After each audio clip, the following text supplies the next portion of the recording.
Hi guys! Ayan, for today's video guys, meron pong i-interview sa akin mga estudyante. Parang social experiment po nila about LGBT, kung ano po ba yung mga naging karanasan ko, kung ano po ba ang yung pananaw ko about LGBT. So guys, andito po yung mga estudyante na to. So, bibigyan po natin sila ng time para makapanayam naman po.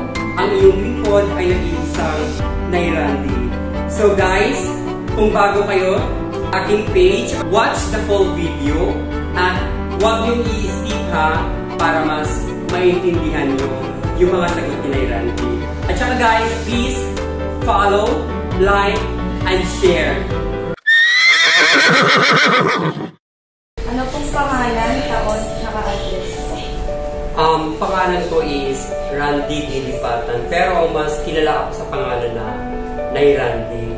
So, I'm 45 years old, taga Balsain East ako sa ngayon. Pero, yung province ko is from Placer, Surigao del Norte, Mindanao. First question po is, what is your sexual orientation? Sexual orientation. So, masasabi kong gay ako. In short, parang ng unang term na bakla. Bakit mo nasabi na yun ang iyong gender? Masasabi ko na yun ang aking gender kasi simula ng bata pa ako, parang yun ang ano ko eh. Kasi parang hindi naman ako nakakagusto ng babae. Hindi rin ako pero nakakagusto ako ng lalaki. So, bakla talaga ako. Kasi puso yung babae. Ano ang iyong karanasan na nagulat sa'yo bilang maging member ng LGBT? Karanasan bilang para maging member ng LGBTQ is syempre siguro dahil di ba lalaki ako, tapos bakit nagkagusto ko sa lalaki? So, ganun ang nangyayari, kaya parang yun ang naging preference na talagang iba ako, di ba? So, natatabi kung part ako ng LGBT. Kasi hindi normal yung kaugalian ng isang lalaki, kasi actually lalaki naman talaga ako yung ano ko. Pero nagkakagusto ako sa babae, sa lalaki. So, parang pusong babae na gano'n. Tanggap ka po ba ng magulang? Sa ngayon, tanggap na ako ng magulang ko. Pero, nung kapanahunan namin, so way back, mga 90s, mahirap yung sitwasyon namin noon. Or 80s, kasi 1978 ako, 78, o 80s, gano'n, 1980s. Mahirap yung mga sitwasyon namin ng mga unang bakla noon. Kasi, ako naranasan ko yung parang discriminate mismo sa sarili kong tatay. So, hindi ako tanggap. Kaya parang nangyari yung katulad ng kanta na Isang Sirena. Totoo nangyari yun. So, totoo din nangyari sa buhay ko yun. Meron ka bang natanggap o naranasan discrimination? Discrimination? Siyempre, oo. Kasi nung unang mga panahon, kami mga bakla noon, kasi pag sabihin yung bakla, talagang ayaw ng mga tao talaga. Kasi pag sabihin natin bakla, malas daw yun sa ano, malas daw sa pamilya, tapos parang wala daw kwenta sa community, ganun. So, iba na ngayon, di ba?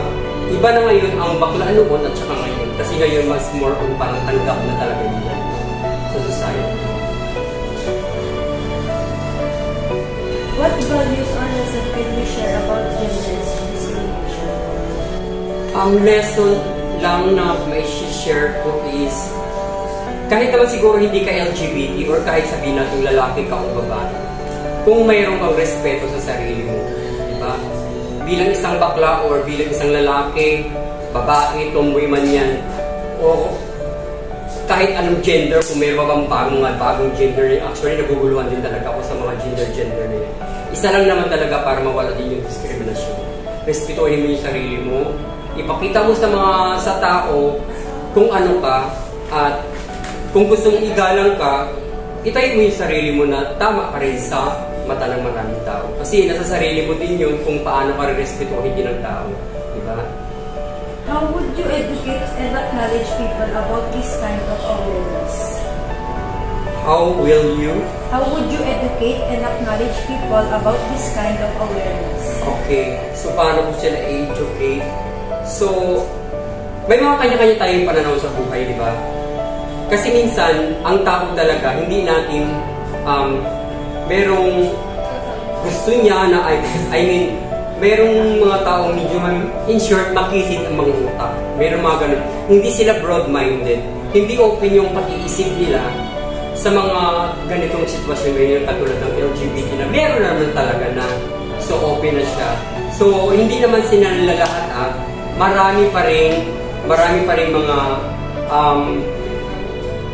marami pa rin mas hindi open yung pag-iisip nila about LGBT.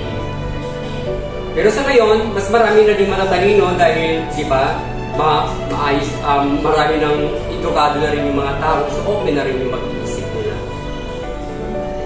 Thank you so much! So muli, magandang araw po sa inyong lahat. Naway magiging maayos tayo at naway magiging lagi tayo nakangiti because laughter is the best medicine.